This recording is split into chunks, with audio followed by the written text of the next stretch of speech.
Yggdrasil, the world tree. In Norse mythology, the universe isn't made of galaxies or planets. It's a single, massive tree. Yggdrasil. Everything that exists is rooted, branched, or hanging from it. Yggdrasil is the spine of the cosmos. Its trunk connects all of existence. Its roots dig deep into ancient powers. Its branches stretch beyond the gods. At the top, Asgard, home of the gods. In the middle, Midgard, where humans live. At the bottom, Helheim, where the dead go. But it doesn't stop there. 9 realms in total are tied to Yggdrasil, each one a different domain, force, or idea. 3 roots anchor the tree. One reaches into the well of Erd, where the Norse fates, decide destiny. Another digs into Jotunheim, land of the giants. The third sinks into Niflheim, the icy realm of mist and primal cold. And this tree is alive. Really alive. It's constantly under attack. A dragon named Nidhogg gnaws at its roots. An eagle sits at its crown. A squirrel, yes, a squirrel named Rattataskroag runs up and down, stirring up trouble with insults between them. Classic mythology. But Yggdrasil isn't just scenery. It holds everything in balance. Time, space, gods, mortals, all orbit this tree. And like everything in Norse myth, it's not permanent. It will shatter during Ragnarok, the end of the world. So, when we talk about the 9 realms, we're really talking about parts of a single living system. Next up, we go straight to the top of the tree. Asgard, realm of the gods. Asgard, realm of the gods. At the very top of the Norse cosmos is Asgard, the shining fortified realm of the Aesir, the main gods of Norse mythology. This is the home of Odin, the Allfather, Thor the thunder god, Frigg, the goddess of foresight, and many others. Picture towering halls, golden palaces, and vast fields, all protected by high walls. And at its heart, Valhalla, Odin's famous hall where worthy warriors, the Einherjar, feast and train until Ragnarok. Getting to Asgard isn't simple. It's not in the clouds. It's connected to Midgard, Earth by a single bridge, the Bifrost. A burning rainbow, watched over by the god Heimdall, who sees and hears everything. No unauthorized visitors. But despite the glamour, Asgard isn't a paradise. The gods are constantly preparing for war. They're fated to die. Even Odin, king of the gods, knows how it all ends. That's why he sacrifices for knowledge, trades an eye for wisdom, and hangs himself on Yggdrasil to learn the runes. Power in Asgard always comes at a cost. And not all gods live here. There's a second tribe, the Vanir, who live in Vanaheim. After a brutal war between the Aesir and Vanir, a peace treaty led to an exchange of gods. Some Vanir now live in Asgard, showing how even gods need diplomacy. Asgard reflects the Viking ideals: strength, honor, sacrifice, and destiny. It's not heaven, it's a fortress standing against chaos. But like everything in Norse myth, it too will fall. Next, we leave the divine heights and descend to our own world. Midgard, realm of humans. Midgard is our world, Earth, the realm of humans. But in Norse mythology, it's more than just a planet. It's a battleground between order and chaos. The name Midgard literally means middle enclosure. Why? Because it sits right in the center of the 9 realms, surrounded by a massive ocean.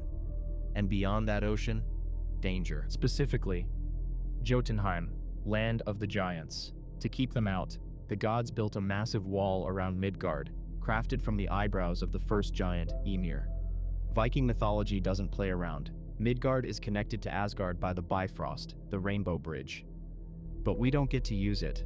Only the gods, and the dead chosen for Valhalla, travel that path. In Norse myth, humans were created by Odin and his brothers from 2 tree trunks found on a beach, Ask and Embla. They gave them life, intelligence, and senses. From them, all of humanity descended. But here's the twist. Midgard is fragile. It's constantly under threat. From giants, from monsters, and even from fate itself. It's a realm where gods interfere, giants invade, and heroes rise. It's not just where we live. It's where the great cosmic tensions play out in real time. To the Norse, life in Midgard wasn't safe or peaceful. It was a test, a proving ground.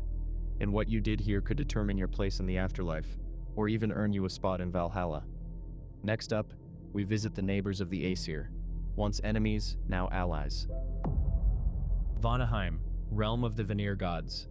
If Asgard is the realm of war and order, Vanaheim is the realm of nature, magic, and fertility. It's home to the Vanir, a tribe of gods distinct from the Aesir. and older in many ways. The Vanir are less about battle and more about balance.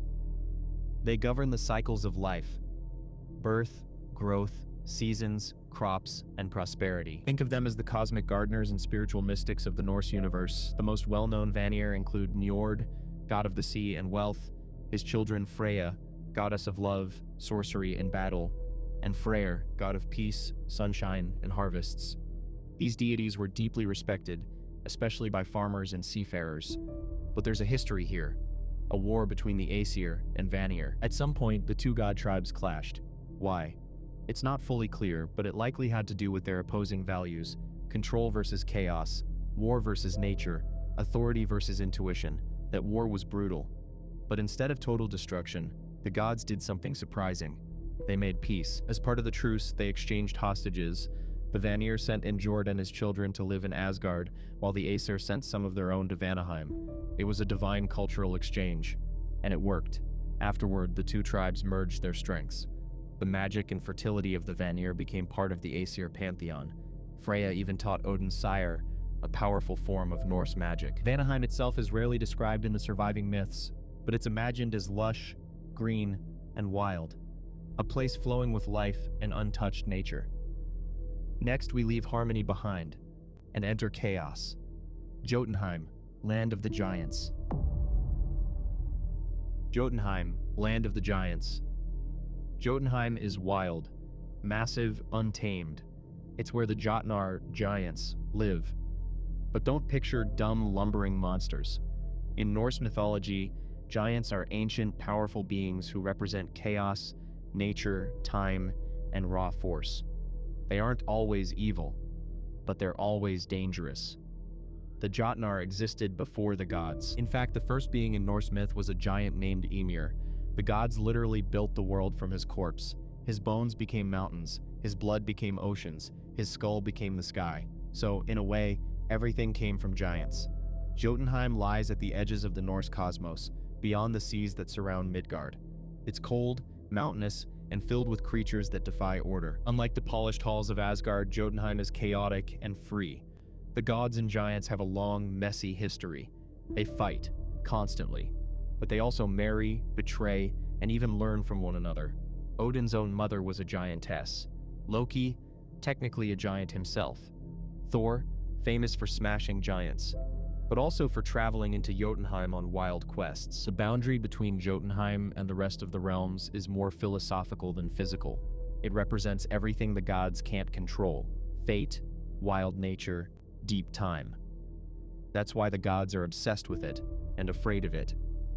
And during Ragnarok, the giants don't just return, they lead the charge against the gods. Jotunheim is where the final enemies gather. Next, we explore two strange opposite realms of craft and light: Alfheim and Svartalfheim, elves and dwarves.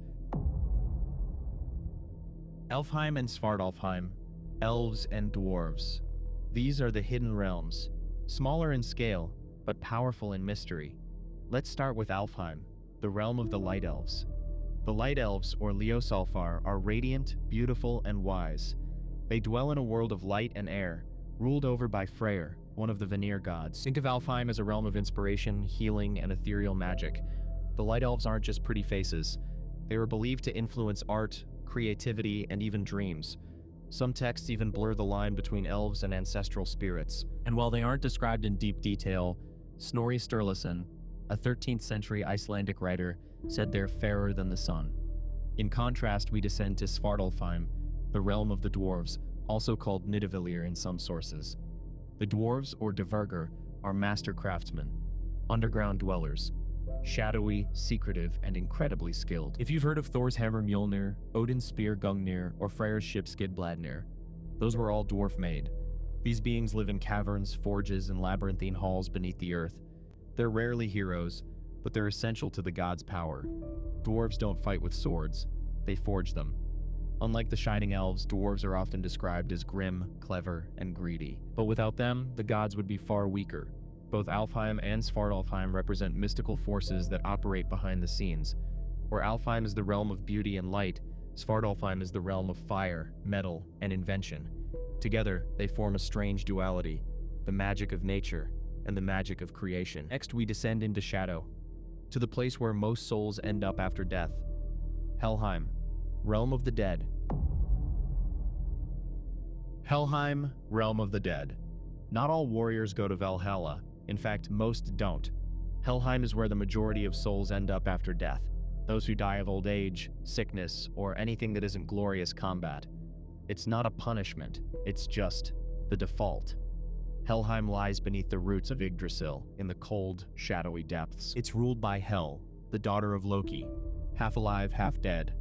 Her face is often described as half beautiful and half rotting. She's not evil, just impartial. She doesn't judge. She simply reigns over the dead. Despite the name similarity, Hel and Hel are not the same thing. Helheim isn't a place of fire and torment. It's more like a shadowy echo of life. Cold, still, and quiet. Souls there don't burn. They fade. There are some darker corners though. A place called Nastrand, or Corpse Shore, where oathbreakers and murderers suffer a particularly grim afterlife. But again, this isn't the central idea. Helheim isn't meant to terrify.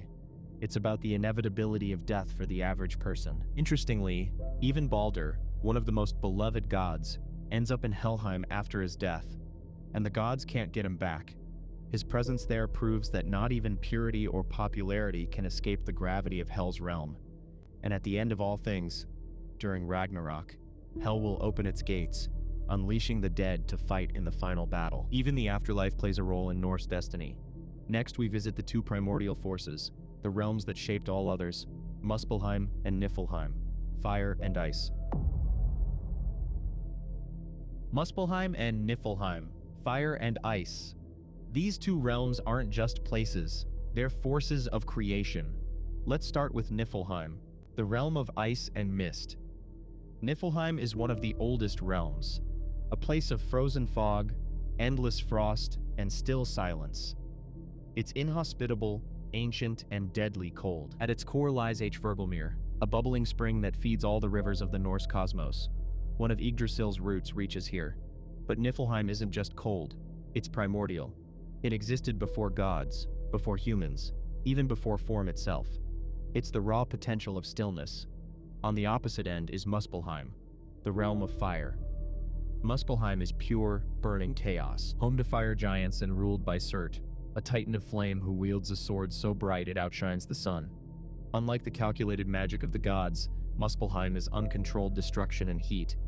These two realms, Muspelheim and Niflheim, are the starting point of everything in Norse myth. Between them was Ginnungagap, the Great Void, and when the frost of Niflheim met the heat of Muspelheim in that gap, life began.